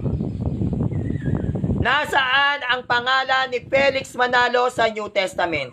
Ang nilatag ko po sa inyong mga talata ay may mga hula na natupad sa New Testament. Lahat ng propesiya na nasa Old Testament ay naganap mismo sa New Testament. Kung si Felix Manalo ang nasa Isaias 46 verse 3, siya ang nasa hula na ito, saan mababasa sa New Testament si Felix Manalo? Meron ba silang mailalatag sa ating mga Katoliko? Meron po ba? Kung si Felix Manalo ang nasa propesiya na nasa Isaias, gaya ng pagiging uod ni Jacob, saan naman mababasa sa Biblia dito sa bagong tipan na siya ang nasa propesiya? Tatandaan po natin ang lahat ng hula na nasa Old Testament, dapat yan ay naganap sa New Testament. Dahil ang New Testament ay kinompile ng Catholic Church bilang pagpapatotoo na ang lahat ng hula na nasa Old Testament ay sinagot at tinugon ng New Testament. Kung si Felix Manalo ang nasa hula ng aklat ni Isaias, nasaan ang katugunan nito sa New Testament? No? Meron ba silang mailalatag na ito ang naging katugunan ng New Testament na ito ay si Felix Manalo? Meron? Wala. Wala. Si Felix Manalo na nasa Isaias ang siyang hula na walang katuparan. Yung sinasabi nila na nasa hula si Felix Manalo sa aklat ni Isaias, yan ang hula na walang katuparan. Walang katuparan na naganap sa bagong tipan, kundi isang hula lang. Siya ang nasa hula at nagtapos pa rin sa hula. Siya ay palaisipan na nagtapos sa palaisipan. Isang hula na hindi naganap. Isang hula na hindi nangyari. Dahil kung nasa hula siya ng Old Testament, dapat ang katuparan nito ay makikita natin sa New Testament. Ano ba ang role ng New Testament? No? Ano ba ang role ng New Testament? Ang role ng New Testament ay bilang pagpapatibay at pagpapatotoo na ang lahat ng propesiya sa Old Testament ay naganap na. Kaya nga ang lumang kautusan, ito'y pinawala ng bisa sapagkat si Kristo ay naganap na. Naganap na ang paghahari ng Diyos sa pamamagitan ng crucifixion. Sa pamamagitan ng kanyang pagkapako sa krus, naghari ang Diyos sa kamatayan. Nadaig niya ang kamatayan, natalo niya si Satanas. Kung siya ang nasa hula, bakit wala siya sa New Testament? Kaya ang hula patungkol kay Felix Manalo, ang hula na walang katuparan. Ang hula na wala sa New Testament. Ang hula na nagtapos sa hula at na walang katugunan. Pwede ba yon? Nasa Old Testament ka, wala ka sa New Testament, ginawa niyong laruan ang Biblia. Hindi po ito pocketbook ang Bible. Hindi po pocketbook. Hindi po laruan ang Bible. Yan po ay salita ng Diyos. Kaya wag nating baluktutin. Mali po at masama yung ganyan. Kaya ang propesiya ng Isaias, kung sasabihin ng Iglesia ni Cristo na yan ay si Felix Manalo, yan po ay hindi totoo. Hindi po totoo na may propesiya kay Felix Manalo. Now, ayon sa tatag ni Felix Manalo na Iglesia ni Cristo, na ang mga huling araw, na ayon sa kanila, no, ang mga huling araw daw, dahil daw ang 1914, no, itong INC mismo na 1914, yan daw ay mga huling araw dahil ang taon ng 1914 ay taon na kung saan nagpadala na daw ang Diyos ng sugo sa pamamagitan ni Felix Manalo. May katuruan at doktrina kasi ang INC na simula na ang sugo daw ng Diyos ay ipinadala, nagsimulang ipadala ulit sa taon ng 1914. Ang galing, di ba? Ang Diyos nagpadala ng sugo 1914. Kung nagpadala ang Diyos ng sugo ng 1914, inaamin nyo ba mga INC, nung ipinanganak si Felix Manalo, hindi siya sugo? Ang pagiging sugo, yan ay dapat nakatakda.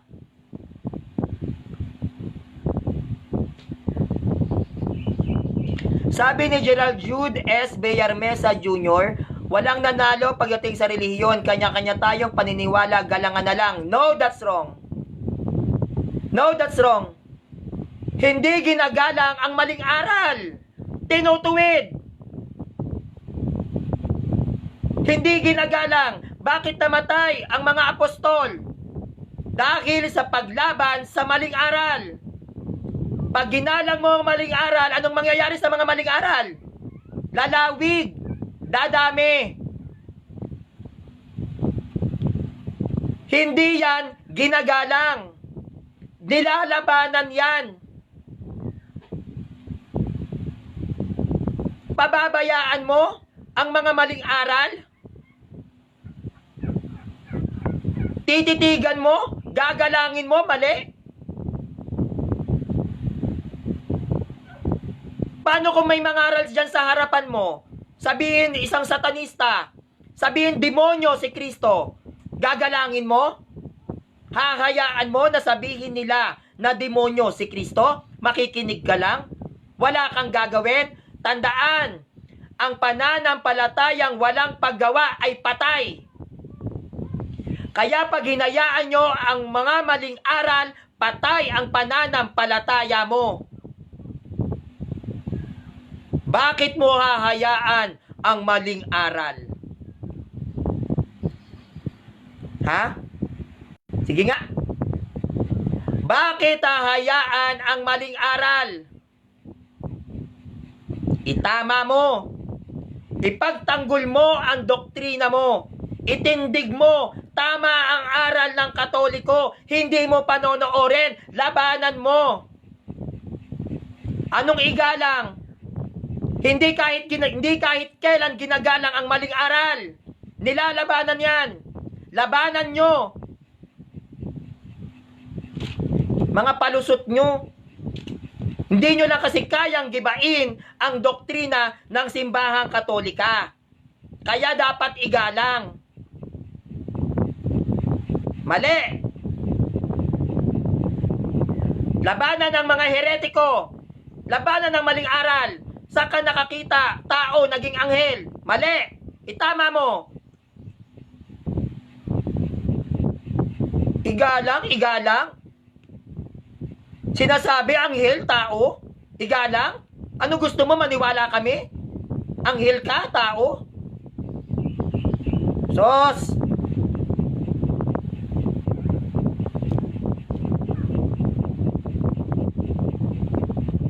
Ngayon, pag-usapan natin ngayon ang stand ng INC patungkol sa doktrina nila sa huling araw. No 1914, ito daw ang huling mga araw. Kasi ito na raw yung tanda o signals na dumating na ang huling sugo. Ito si Felix Manalo. Tinde, di ba? Tinde. Hebreo 1 verse 1 to 2. Noong una, nagsalita ang Diyos sa ating mga ninuno sa iba't ibang panahon at sa iba't ibang pamamaraan sa pamamagitan ng mga propeta. Ngunit sa mga huling araw na to, siya'y nagsalita sa atin sa pamamagitan ng kanyang anak.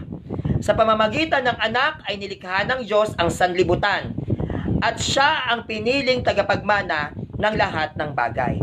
Tanong, INC, sino ang anak na ipinadala ng Ama sa mga huling araw? Sino? Hebreo 1 verse 1 to 2.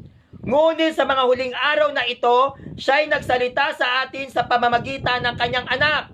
Kung 1914, ang huling araw sa doktrina ng INC, dito sa Hebreo, sino ang pinadala ng Ama na sugo sa mga huling araw? Si Felix Manalo o si Kristo? Bakit nyo sinasabi na ang darating na sugo sa mga huling araw ay si Felix Manalo? Sinasabi nyo ba na ang pinadala ng Ama sa mga huling araw ay hindi si Kristo kundi si Felix Manalo? Bakit ganyan ang turo ninyo? Ano? Diyos ko.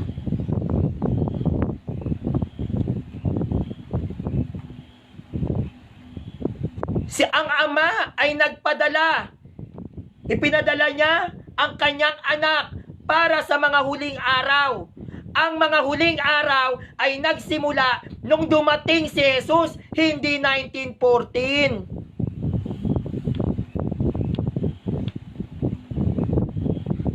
Dumating na ang mga huling araw nung si Kristo ay nagkatawang tao. Paano nyo sasabihin sa aral ninyo na ang mga huling araw nagsimula 1914? Are you sure? Nagsimula ang mga huling araw na yan nung nagkatawang tao ang anak.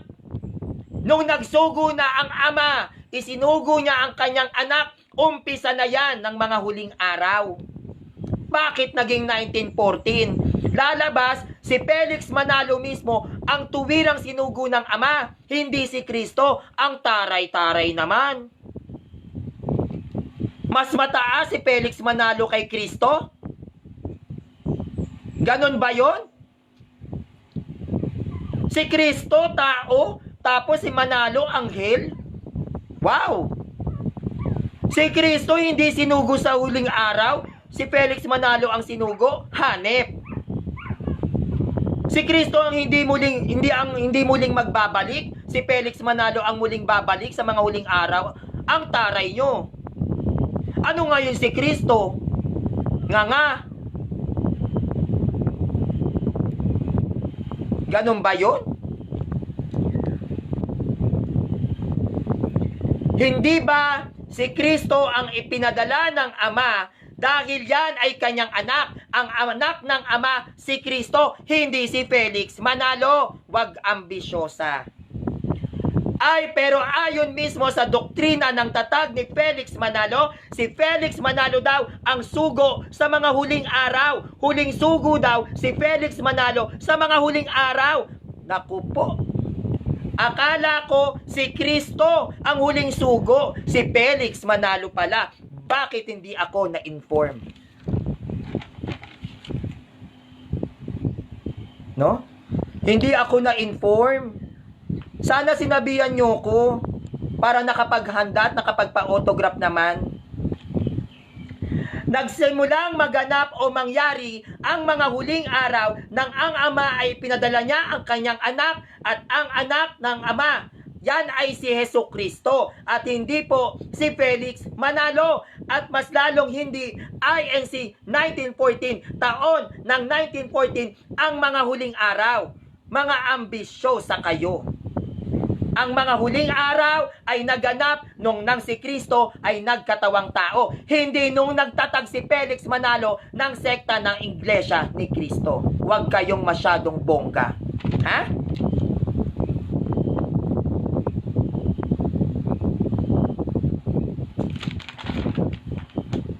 Kaya malinaw na hindi po maaaring tawaging sugo si Felix Manalo. Bakit? Dahil unang-una, pag sinabing sugo ka, may nagsugo sa'yo. Sino ang nagsugo kay Felix Manalo? Sinong nagsugo? Ang ama? Paano nyo napatunayan? Nag-usap sila? Sinong successor ni Felix Manalo? The Roman Catholic Church, we have a apostolic succession. May nagsugo sa mga sinaunang Kristiyano, kaya magpasa hanggang ngayon ang mga kaparian o bispo maging ang Santo Papa ay matatawag na sugo ng Diyos sapagkat ang aming pagkasugo ay nagmula mismo sa mga alagad at apostolic tradition kay Felix Manalo. Sinong nagsugo sa kanya para tawagin ninyong sugo? Sinong nagpatong ng kamay at nagsugo na ikaw Felix Manalo, sinusugo kita para sa mga huling araw? Sino? Wala.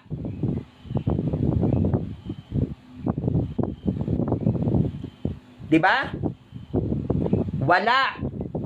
Hindi siya huling sugo. Ha? Hindi siya huling sugo at hindi din siya sugo dahil walang nagsugo kay Felix Manalo. Ang pagsusugo sa isang sugo ay dumadaan sa bautismo.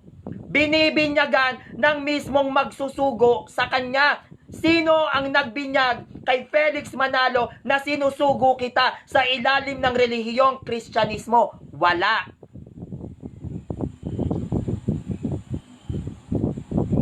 Diba? Katotohanan lang ang nilalatag ko sa inyo, mga Iglesia ni Kristo. Bible ang ginamit ko. Yan ang totoo. Gumising na kayo. Diyos ko. Bakit ba hindi nyo lubusang maintindihan ang katotohanan na mali ang mga doktrina nyo? Categorical, literal, Tagalog at mababaw na pananalita ang ginagamit ko. Imposibleng hindi nyo ko naiintindihan. Tanggapin nyo na mali ang doktrinang yan. Isang malaking pagkakamali na maging sugo ang hindi tumanggap ng pagkasugo. Isang malaking pagkakamali na maging sugo ang hindi naman talaga sinugo. Malaking pagkakamali na sabihin mong sugo ka na hindi ka nabinyagan. Sino ang nagbinyag at nagbautismo kay Felix Manalo sa ilalim ng Iglesia ni Kristo para tawagin nyo na siya ay sugo? Sino ang nagsugo?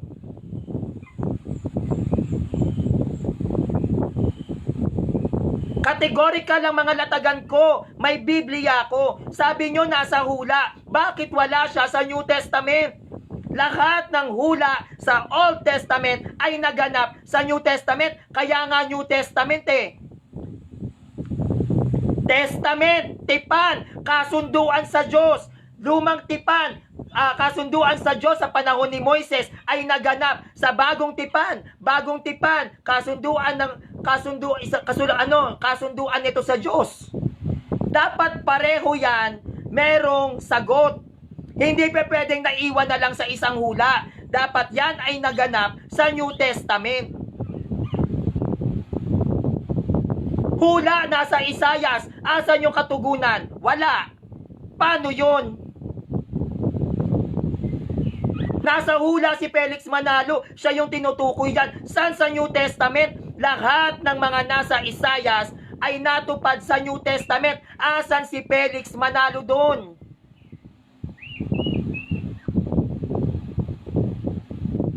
Kaya wag kayong gagawa ng sarili ninyong kwento. Niloloko nyo lang yung mga sarili ninyo. Nasa hula, tas walang tugon. Ibong Mandaragit, hindi naman si Felix Manalo ang tinutukoy, pero siya yung sinasabi ninyo. Hinahanapan kayo kung saan yung letra por letra. Wala. Pag-aralan nating maigi ang bawat aral na tinatanggap natin. Suriin nating mabuti dahil tatandaan natin ang isang relihiyon pag nasa mali ka, kaluluwa mo ang magiging kabayaran. Tandaan ninyo, kaluluwa ninyo ang isinasanla nyo sa isang iglesyang hindi naman totoo. Pag nasa mali kang pananampalataya, hindi ka tatanggap ng kaligtasan. Pag nasa mali kang aral, mali ang pananampalataya mo. Pag mali ang pananampalataya mo, maiimpyerno ka. Ang kapalit niyan, sariling kaluluwa mo. Kaya umalis na kayo dyan. Isinusugal ninyo ang mga kaluluwa ninyo sa mga maling katuruan. Gising! Gumising kayo!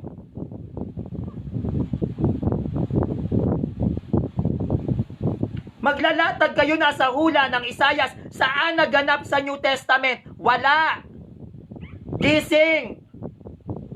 Kaluluwa nyo ang nakasanla sa mga maling doktrina na yan. Binebenta ninyo, sinasanla ninyo ang mga kaluluwa ninyo sa mga maling aral. Pag mali ang aral, mali ang pananampalataya. Pag mali ang pananampalataya, wala kang kaligtasan. Yan ba ang gusto ninyong maranasan hanggang kamatayan? Ang panindigan at maniwala sa mga aral na wala namang pinagmulan. Walang pinagmulan ang aral ni Felix Manalo. Sino nagturo dyan? Kanino niya kinuha yung mga aral nyo? Sige nga. Sino nagpaliwanag kay Felix Manalo na ganito ang dapat ganito ang pamantayan kung paano mo aaralin ng Biblia? Kanino at sino? Wala. Bible scholar ba si Felix Manalo? Hindi. Bakit kayo naniniwala sa hindi dalubhasa? Dalubhasa ba si Felix Manalo? Hindi. Pero bakit kayo naniniwala sa hindi dalubhasa? Doon tayo maniwala sa mga Bible scholar. Nasa na mga Bible scholar? Nasa Roman Catholic Church. Bakit? Because the Roman Catholic Church compiled the Bible. Umalis kayo dyan. Nakikiusap ako. Naniniwala kayo sa turo at aral ng hindi dalubhasa. Naniniwala kayo sa turo at aral ng hindi naman Bible scholar. Nag-aaral ba ng Greek yan? Nag-aaral ng Latin? Baka nga during his time, kahit ang compilation of Bible hindi niya alam. Bakit kayo naniniwala sa isang aral na hindi naman dalubhasa? Kagaya ni Eli Soriano, MCGI. Bakit kayo naniniwala kay Eli Soriano? Bible scholar? Dalubhasa? Kaya niya bang magsalita ng fluent ng Greek, Latin, Aramaic, Hebrew? Kay Eli Soriano ba nagsimula ang mga original manuscript and scriptures? Bakit naniniwala kayo kay Eli Soriano? Dalubhasa ba yan?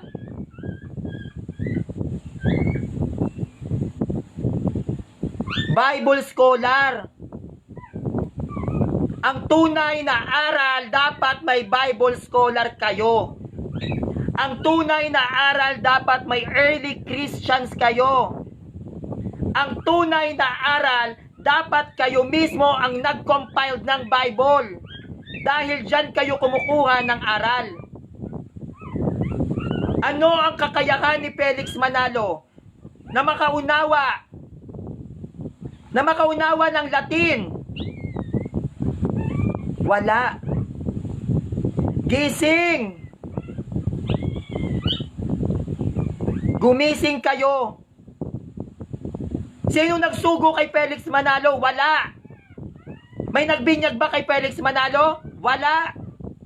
Ang pagiging sugo, dapat may nagsusugo sa'yo. Sinong tao ang nagsugo kay Felix Manalo para maging sugo sa ilalim ng Kristyanismo? Wala. Sarili niya.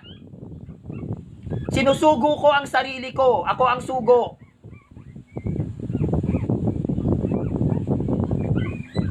Huwag niyong paniwalaan ang isang doktrina na walang pinagmulan. Kaya kung tatanungin ko kayo, saan nagmula ang turo ni Felix Manalo? Saan niya kinuha ang kanyang mga aral? Ang aral ng Iglesia Katolika ay may pinagkuhaan. Ito ay mula sa mga alagad. Diba? Ito ay mula sa mga alagad. Bakit? Kung babasahin natin, Matthew 16 verse 18, sa ibabaw ng batong ito, itatayo ko ang aking iglesia. Sino nagsasalita? Si Kristo. Kung si Kristo ang nagsasalita sa Matthew 16 verse 18, bakit walang aklat si Kristo? Bakit walang aklat si Kristo? Dahil si Kristo ay hindi nagsusulat.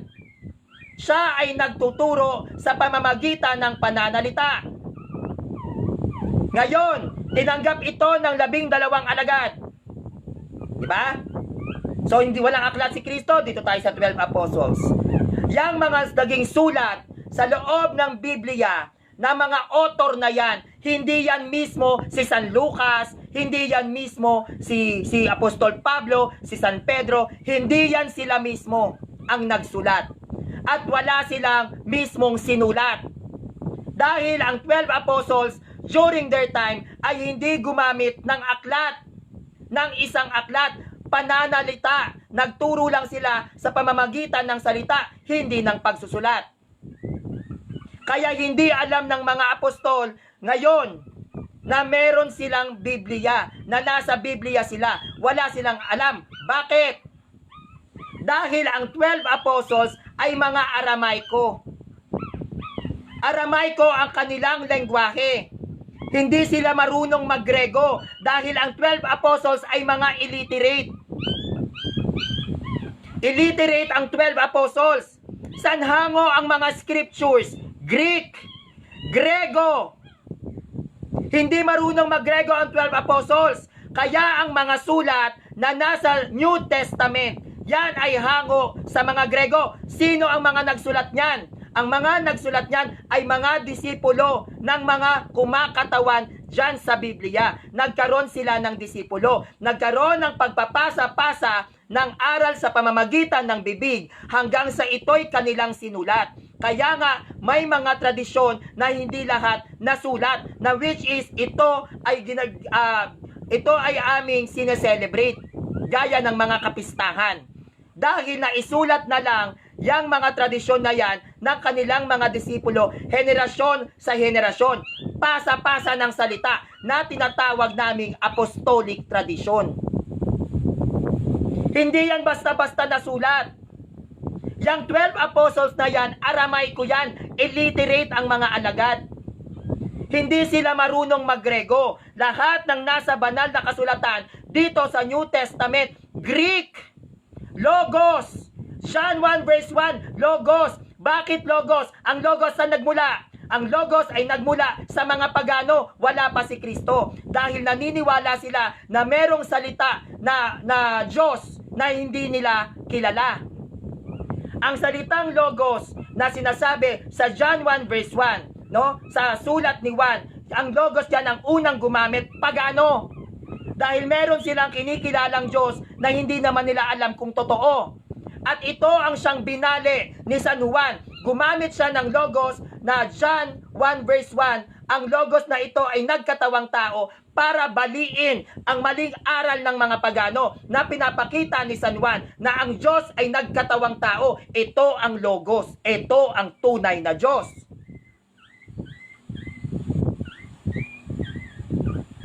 Kaya nga 'di ba, pag tayo nagsisimba, pagbasa ayon kay San Lucas, ayon, hindi sinasabi na pagbasa sa mismong si Lucas, kundi ayon. Bakit ayon? Dahil ang bumuo ng San Lucas, San Mateo, no, at San Marcos, ang bumuo niyan ay ang kanilang mga naging disipulo. Dahil ang tatlo sa apat na evangelical na ito na sentro ng New Testament, no? Na sentro ng New Testament, hindi sila ang sumulat, mga disipulo nila. Dahil sila, tong apat na to, ang kanilang pagtuturo ay pananalita, pagsasalita, hindi sila nagsusulat. Kaya nga kami merong apostolic tradition. Kaya tayo may tradisyon dahil ang Bible, hindi yan mismo nagmula sa sulat mismo ng mga kumakatawan dyan. Yan ay nagmula sa kanilang mga naging disipulo. Kaya meron kaming traditions.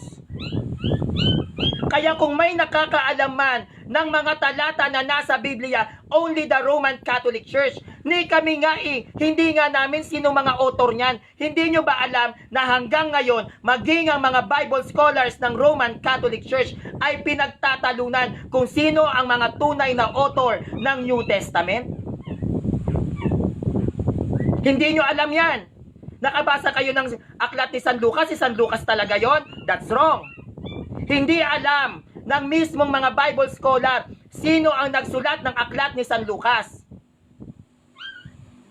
Dahil ang nagsulat ng mga yan ay yung mga naging disipulo nila. Dahil hindi sila nagtuturo during their times sa pagsusulat. Dahil pinapatay ang mga sinaunang Kristiyano. Pinapasok ang kanilang mga katakomba. Pag may nakita silang mga sulat, papatayin ka. Kaya ang ginawa ng mga sinaunang Kristiyano, sila ay nagtuturo sa pamamagitan ng pananalita.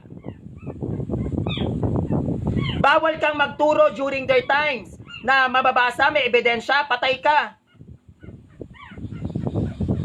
Papatayin ka pag may nakita silang aklat na patungkol sa pananampalataya mo. Kaya nga sila may mga password, may mga code, nagdodrawing sila ng mga isda. Yang katules, na ang ibig sabihin ay universal. Pag nagsabi ng katules, magtitinginan sila, katules sasagot din. Ibig sabihin, alam. Dahil nga pinapatay sila, hindi sila pwedeng magsulat kahit ang mga alagad.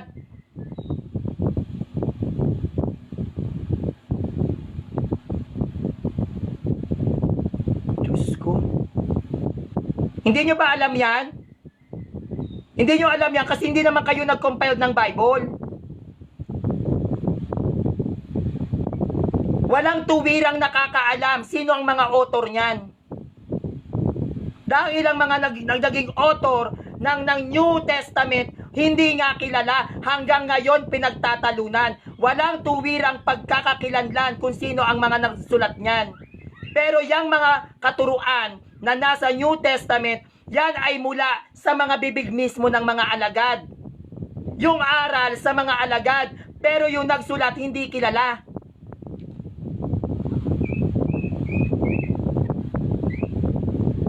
Diyos ko pa, Panginoon ko. Sa tingin nyo ba, kunyari si San Pablo, gumawa ng sulat si San Pablo sa Roma, sa tingin nyo ba yung sulat ni San Pablo, mape-preserve pa yon?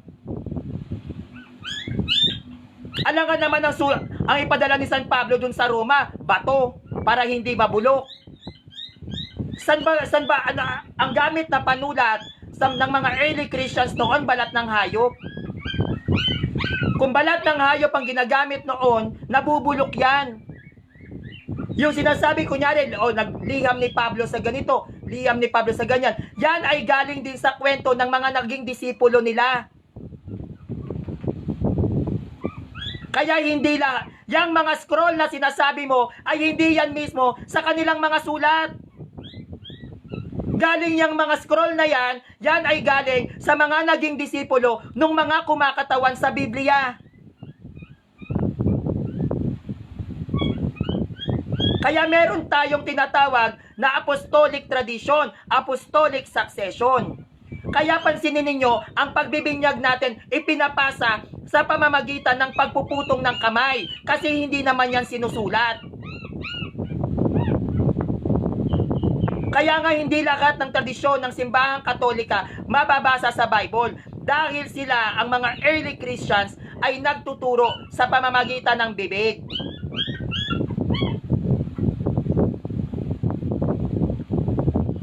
Kaya yung sugo-sugo na sinasabi ninyo, mali yan.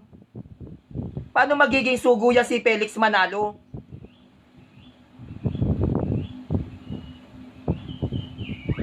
Yan si Eli Soriano, ba't yung pinaniniwalaan? Bible scholar ba yan? Bible scholar si Felix Manalo? Pinaniniwalaan nyo yung mga founder nyo, mga Bible scholar ba yan? Dalubhasa? Marunong mag-Latin, fluent?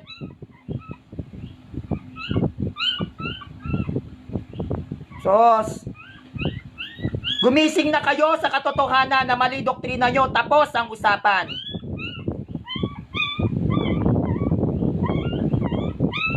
Ganun lang yon.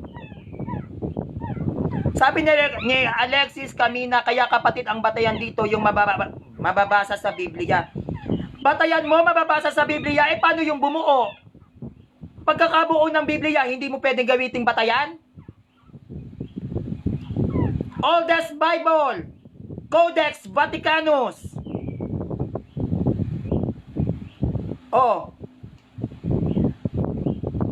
Oldest Bible, Codex Vaticanus. Ano yon? Ano yung Codex Vaticanus? Biblia ng simbahang Katolika. Kailan nagsulputan yung mga translations ninyo? Sige nga. Kailan nabuo yung mga translations ninyo? KJV, Amplified Bible, International Version, English Version, NIV. Yung mga translations na Bible, kailan nabuo? Kami ang may pinakamatagal na Biblia, Codex Vaticanus. Sino ang mas legit? Yung translations ninyo o ang Codex Vaticanus ng Roman Catholic Church?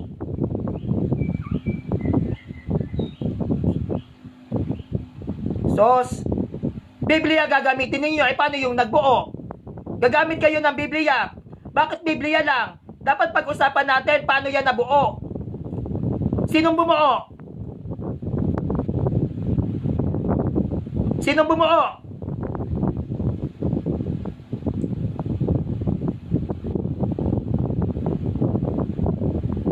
Dalatag kayo, dun tayo sa Biblia kung saan mababasa. Paano yung pagkakabuo? Hindi na pwedeng pag-usapan yon. Yung bumuo ng sitas na yan, nagamit nyo, hindi nyo ba alam na ang Torah at Tanakh, which is yung gamit ng mga alagad, ay walang sitas? Walang sitas yan. Yung Torah, yung Tanakh, walang sitas yon. O bakit nagkaroon ng sitas yung Old Testament? Sinong naglagay ng sitas sa Old Testament? Walang sitas ang gamit ng mga alagad. Sige.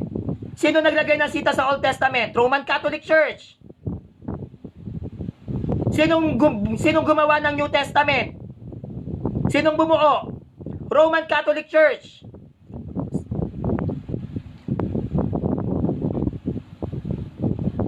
Tapos sasabihin nyo sa amin, sa namin mababasa? Bago ka bumasa, alamin mo muna, sino ang bumuo ng binabasa mo? Saan mababasa? Saan mababasa? Saan mababasa? Pero hindi mo alam paano binuo yung binabasa mo.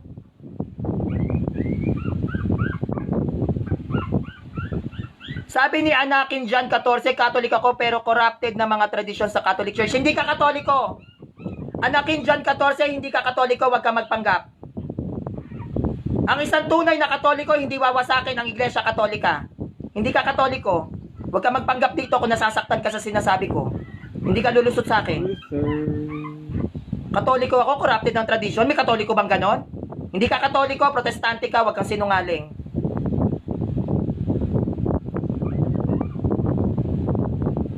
Diba? Kaya malinaw po yung ating latagan at presentations patungkol sa kung ano ba ang stand ng Roman Catholic Church sa pagiging anghel at pagiging sugo. At yan ay aking inilatag sa inyo letra por letra. No, maging sa kahalagahan ng pag-uunawa, no? Kahalagahan ng pag-uunawa pagdating sa mga propesiya. No? Pagdating sa mga propesiya. Kaya mga kapanalig ko, no, lagi nyo tatandaan, pag may nagkiklaim dito na Katoliko sila, sabay sisiraan ng Katoliko, hindi yan Katoliko. Walang Katoliko na sisira sa katuruan mismo ng Katoliko. Walang Katoliko na gigiba mismo doon sa sarili niyang katawan. Palibasa kasi, mga pugot kayo. Ang ulo nyo naiwan sa panahon ni Pedro at ngayon lang sumulpot ang katawan. Tandaan nyo, ang iglesyang walang ulo ay pugot. At ang iglesyang pugot ay iglesia ng demonyo. Tandaan nyo yan. Tatandaan nyo yan lagi. No? Ang iglesyang walang ulo ay pugot. At ang iglesyang pugot ay pekeng iglesia. Iglesia ni Chris Brown. Kaya wag kayong maglalatag sa aming mga Katoliko, saan mababasa, sang sitas, isa lang ang itatanong ko sa inyo. Yan bang binabasa mo? Sino ang bumuo? Ang Old Testament before walang sitas. Sino ang nag-ayos ng Old Testament?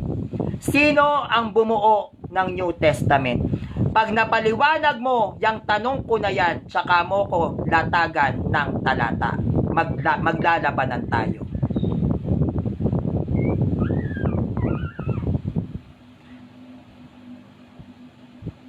Sabi ni Rogie Salado, sino raw ang ulo ng church ko? Ang ulo ng Iglesia Katolika Apostolika Romana ay si Kristo. Bakit? Dahil tayo ay umiiral sa panahon pa ng mga apostol. That's why the literal body of the 12 apostles was in the Catholic Church. Nakapreserve sa amin ang mga labi ng 12 alagad. Kaya kung magtatanong ka, sino ang ulo ng aming iglesia? Walang iba kundi si Kristo. Sapagkat si Kristo, ang kanyang mistikong katawan ay ang simbahan. The bride of Christ is the church. Jesus Christ is the groom of the Catholic Church. That's why we, the Roman Catholic Church, is the true church, founded by Jesus Christ, na pinamamahalaan ni San Pedro na pagpapatunay dahil ang mismong labi at katawan ni San Pedro ay nasa Vatican, which is the mother church of the Roman Catholic Church. No? So sana po nag-enjoy po kayo sa ating presentation for today, no? Sana po ay nag-enjoy kayo at nakatulong akong madagdagan ng idea ang mga kapanalig ko pong Katoliko dito, no? Tandaan po natin, basta maling aral bilang Katoliko, itama mo. Wala yan sa edad, wala yan sa kasarian. Dahil pag sinabing aral, hindi kasarian, hindi edad ang basihan, kundi ang utak. Pagdating sa pakikidigma ng doktrina sa doktrina, walang lalaki, walang babae, walang bakla, walang tomboy. Walang mataba, walang payat, walang maganda, at walang pangit. Aral. Utak po ang basihan. Kung gaano kalalim ang inaral mo sa pananampalatayang kinaaaniban mo. No? Kaya itama natin sila. Tama na ang pananahimik ng Iglesia Katolika. Panahon na para tayo naman ay tumindig at manindigan na mali ang mga aral ninyo. Hindi yan matitigil, hindi mauubos ang ahas kung hindi tayo kikilos, mga kapanalig kong Katoliko. No? Kaya sana po, mga Katoliko, mga kapanalig ko, lagi nyo po akong ipagdarasal. Alam nyo naman tong ginagawa ko, nakakakibat nito ang panganib. Maaaring kamatayan, di ba? Marami pong pinapatay na mga Katolikong debatista. So lagi nyo po akong ipagdarasal, lalo na't may mga death threats akong nakukuha, dahil hindi naman po ako basta-basta debater lang. Sa social media ako kumakalampag, no? Kaya ipag-pray nyo po yung kaligtasan ko, yung seguridad ko. Alam naman po natin yung mga ibang protestante dyan, no, marurumi sila lumaban. Baka mamaya mariding in tandem na lang ako. No, lagi nyo po akong ipag-pray. At maraming salamat po sa mga kapanalig ko dahil hindi kayo nagsasawang sumuporta, no, sa presentation ko. At bago nga pala tayo magtapos, please subscribe po kayo sa YouTube channel ko, Sanrio TV. Nandoon po yung naging nandun po yung naging latagan ko patungkol sa kasaysayan ng Biblia. Wala pong sitasyon, pure history. Kung paano nagsimula, paano nabuo ang New Testament at Old Testament. Subscribe po kayo sa YouTube channel ko, Sanrio TV. No, Sanrio TV po ang YouTube channel ko. Ando dun po yung mga naging presentations ko sa iba't ibang platform. And Bring It On Dialogue po. No, dun po sa Facebook account ko sa mga nakakaalam. At shinare ko po sa Facebook account ko yung platform ng Bring It On Dialogue. Magkakaroon po ako ng mga debate doon versus sa mga Protestant. At doon din po yata lalaban si Father Darwin Gitgano sa May 22, Sacred Images. No, laban kay Pastor Ray Ann Fuentes. Doon magaganap. So kung gusto niyo po doon manood, pwede. Kung sa punto per punto, pwede din, no? Kung ako po gusto niyo po makita kung paano ako maglatag ng aral at doktrina laban sa mga Protestants, doon po sa Bring It On Dialogue. Shoutout po sa Ave Maristela Seeds of Faith, sa lahat po ng Catholic Faith Defender, sa lahat po ng mga Kristiyanong OFW. Shoutout po sa inyong lahat. Mag-iingat po kayo. At kay Jelly Dulay, kay Austin Trinidad Corpus. Ayan, shoutout po sa inyo, mga kaibigan ko po yan sa simbahan. So yun lang po. Maraming pong salamat sa inyong pagsuporta sa akin. Salamat po.